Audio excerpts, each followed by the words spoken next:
खबर दोपहर में दूसरा अहम मुद्दा महाराष्ट्र में बढ़ते केसेस। महाराष्ट्र में सबसे ज्यादा कोरोना केसेस सामने आ रहे हैं। पिछले 24 घंटों में 25,833 नए मामले दर्ज किए गए हैं। यह तादाद अब तक की सबसे ज्यादा है। यही नहीं, जुमेरात को मुंबई में कोरोना के मामलों का रिकॉर्ड टूट गया है। यहां 2,877 केसेस सामने आए हैं। इससे कबल 11 सितंबर को 24,886 मामले दर्ज किए गए थे और मुंबई में एक दिन में सबसे ज्यादा केस 7 अक्टूबर 2020 में दर्ज किए गए थे। महाराष्ट्र में मजमूई तौर पर 23,96,000 से ज्यादा मामले सामने आ चुके हैं। अब तक 53,000 से ज्यादा मरीजों की मौत हो चुकी है। हाल ही में कई रियासतों में नाइट कर्फ्यू का निफाज अमल में आया है। कई जगहों पर लॉकडाउन की सूरत हाल है।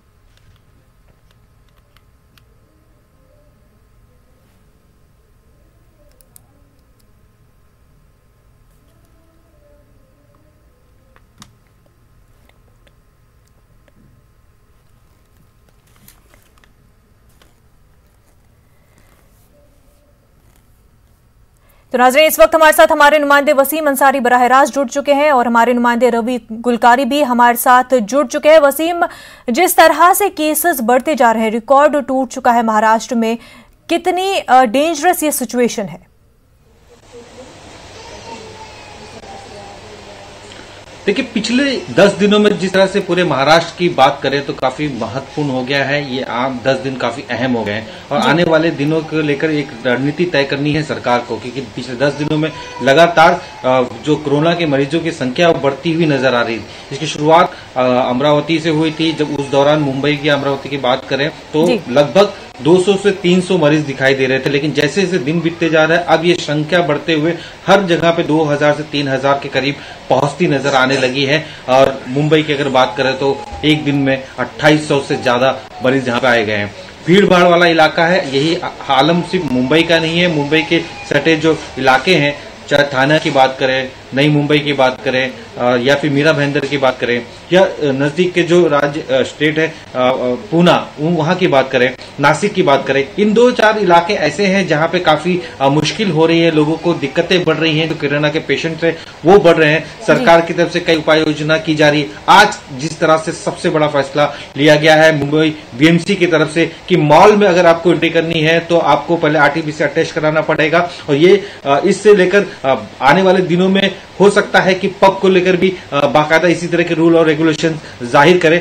22 मार्च तक पूरी तरह से मुंबई में इसी तरह के आलम देखने होंगे कि अगर आपको मॉल में जाना है खरीदारी करने या कुछ करने तो उससे पहले आपको कोरोना पॉजिटिव है या नहीं इसकी जांच करानी होगी, आरटीपीसीआर टेस्ट करानी होगी। बीएमसी का एक दल वहां बैठा होगा जो इस पे पूरी तरह से वॉच करेगा। जिस तरह से देखा गया है पिछले कुछ दिनों में सीएम उद्धव ठाकरे ने मॉल के जो बड़े बड़े ओनर्स थे उनसे मुलाकात की, उनसे चर्चा की, साथ ही जो होटल एसोसिएशन के जो नेता गण है उनसे बात की, होटल के मालिकों से बात की, एसोसिएशन से बात की है। लेकिन एक बड़ी कठोर कानून आने वाले 2 या 3 दिनों में बीएमसी की तरफ से खास करके मुंबई के लिए लग सकते हैं। एक तरफ लॉकडाउन है, बंद करने की बात की जा रही है, तो कुछ लोगों का ये भी मानना है बीएमसी में कि लॉकडाउन एक पर्याय नहीं है। ऐसे में जो भीड़ भाड़ वाले इलाके हैं, बस स्टॉप है, रेलवे स्टेशन से या होटल से जहां पे ज्यादा भीड़ होती है वहां जांच करने की जरूरत है और उन जांच के बाद ही आगे बहुत सारी रणनीतियां तेज की जा सकती है। लेकिन ये तो तय है कि आने वाले 2 या 4 दिनों में एक बड़ा फैसला मुंबई बीएमसी की तरफ से लिया जा सकता है। जी, हमारे साथ रवि गुलकारी भी जुड़ चुके हैं। रवि, बार बार ये बात आती है कि जब महाराष्ट्र में पहले फेज में भी कोरोना के केसेस सबसे ज्यादा थे और अब रिकॉर्ड टूट चुका है, ऐसे में महाराष्ट्र सरकार की स्ट्रेटजीज पर कई सवाल उठते हैं। जी, ये बात सही है कि महाराष्ट्र को लेकर, कोरोना को लेकर महाराष्ट्र में बड़ी चिंता का विषय है। हमने भी देश का आंकड़ा लिया तो देश में कल की तारीख में करीब 35,000 पॉजिटिव केसेस पाए हैं, जिसमें महाराष्ट्र का जो कंट्रीब्यूशन है वो 25,000 से ज्यादा है।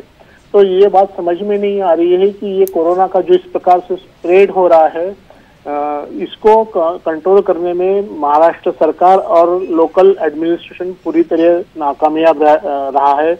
उनको कामयाबी नहीं मिल रही है। इसकी एक सबसे महत्वपूर्ण वजह मैं बताता हूँ। मैं नागपुर से हूँ। नागपुर में महाराष्ट्र का सबसे ज्यादा आंकड़ा रिकॉर्ड हो रहा है। कल करीब 3,700 से ज्यादा पेशेंट्स कंफर्म हुए हैं पॉजिटिव। इसका सबसे बड़ा वजह यह है कि कोरोना का स्प्रेड हुआ है और क्वारंटाइन होने की कोई व्यवस्था सरकार नहीं कर रही है। जहां तक नागपुर का सवाल है, पहले फेज में जो मतलब पिछले साल में करीब 7 ऐसे सेंटर थे जहां क्वारंटाइन की व्यवस्था की गई थी। आज की तारीख में केवल 2 शुरू हैं। 11 तारीख को नागपुर के जो गार्डियन मिनिस्टर है नितिन राउत के साथ हमारा प्रेस कॉन्फ्रेंस हुआ था। हमने पूछा था कि नागपुर में क्वारंटाइन की क्या व्यवस्था होगी, तो मिनिस्टर ने जाहिर कर दिया, अनाउंस कर दिया था कि नागपुर में क्वारंटाइन की व्यवस्था कर दी गई है। मैं आपको बता दूं 11 तारीख को प्रेस कॉन्फ्रेंस हुआ, आज की तारीख 18 है, 19 है। गत 7 दिनों में यहाँ पे क्वारंटाइन की कोई व्यवस्था नहीं की गई है। मात्र 350 लोगों की क्वारंटाइन की व्यवस्था की गई है। 7 में से केवल 2 सेंटर शुरू हैं, 5 सेंटर बंद है। नागपुर म्यूनिसिपल, मैं आपको बता दूं, नागपुर म्यूनिसिपल कॉर्पोरेशन ने एक कंट्रोल रूम खोल के रखा है जहां पे जिन्हें क्वारंटाइन की व्यवस्था होनी है उनको वहां उनको फोन करना है और उनकी क्वारंटाइन की व्यवस्था हो जाती है, ऐसा अनाउंसमेंट है। लेकिन आलम यह है, कल हमने बार ये कोशिश की, 3 बार हमने कंट्रोल रूम को फोन करने की प्रयास किया, लेकिन वहां न कोई रिस्पांस है, न कोई फोन उठाता है। और यही वजह है जिस वजह से कोरोना का स्प्रेड बहुत ज्यादा है।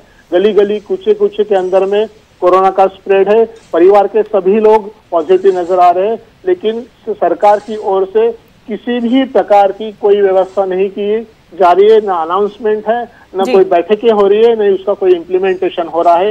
हालात बड़े खराब है। लोगों को अपने खुद को समझना पड़ेगा। बिना मास्क लगाए बाहर जाना बंद करना पड़ेगा। मैं आपको नागपुर की हालत बताऊं, नागपुर में अभी तक 36,000 लोगों ने बिना मास्क पहने पकड़े गए, जिन्होंने पर हेड 500 रुपए का फाइन भरा है। और जो फाइन वसूला है नागपुर म्यूनिसिपल कॉर्पोरेशन का, उसका कॉस्ट है, उसका अमाउंट है 1,64 लाख रुपीज लोगों ने फाइन भरा। इतनी बेपरवाह की वजह से लोग बढ़ रहे हैं। कोरोना का कंट्रोल होना मुश्किल सा नजर आ रहा है। जब तक लोग समझते नहीं, ये हालात और भी बिगड़ेंगे, ऐसे संकेत है। जी वसीम, बात यहाँ पर आ रही है कि लोगों को गाइडलाइंस फॉलो करनी है, लेकिन जिस तरह की तस्वीरें सामने आ रही है, लोग गाइडलाइंस को नजरअंदाज कर रहे हैं। ऐसा लग रहा है कि लोगों को याद भी नहीं है कि हम एक पैंडेमिक में इस वक्त है। जरूर यही कहा जा सकता है, क्योंकि लोग जो अपने पिछला वक्त है वो शायद भूलते हुए नजर आ रहे हैं। इसकी एक साफ वजह ये भी दिखाई दे रही है।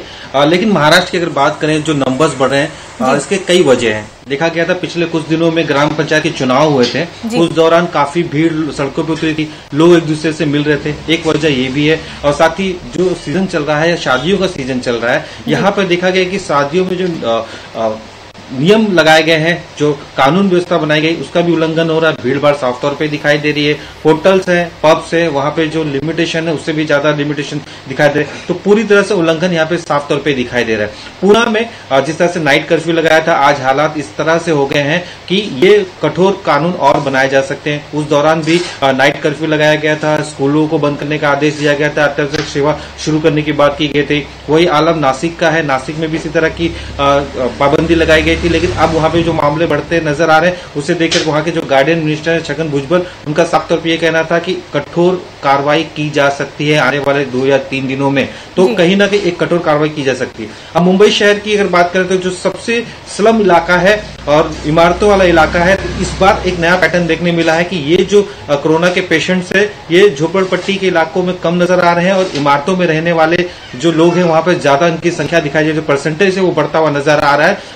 धारावी एक ऐसा इलाका है, पिछले 6 महीनों से वहां पे एक भी पेशेंट नजर नहीं आ रहे थे, लेकिन इन 6 महीनों के बाद 30 पेशेंट धारावी से निकल कर आए हैं। ये अपने आप पे एक बहुत बड़ी चिंता का विषय है। अगर तुरंत इस पे किसी तरह से रोकथाम नहीं की गई तो इसका खामियाजा भुगतना पड़ सकता है। इससे पहले भी देखा गया था, जब धारावी में काफी पेशेंट बढ़े थे, जो एशिया की सबसे बड़ी झोपड़पट्टी है, उस दौरान कई उपाय योजना की गई थी और उसकी सभी सराहना की थी। लेकिन ये नंबर्स बढ़ने से पहले उसे रोकना होगा। बाकी के जो इलाके हैं, खास करके मुंबई की अगर बात करें, चेंबूर का इलाका हो, जोगेश्वरी का इलाका हो, अंधेरी का इलाका है, इन सब इलाकों में अक्सर देखा जा रहा है कि बीएमसी की कार्रवाई साफ तौर पे दिखाई दे रही है।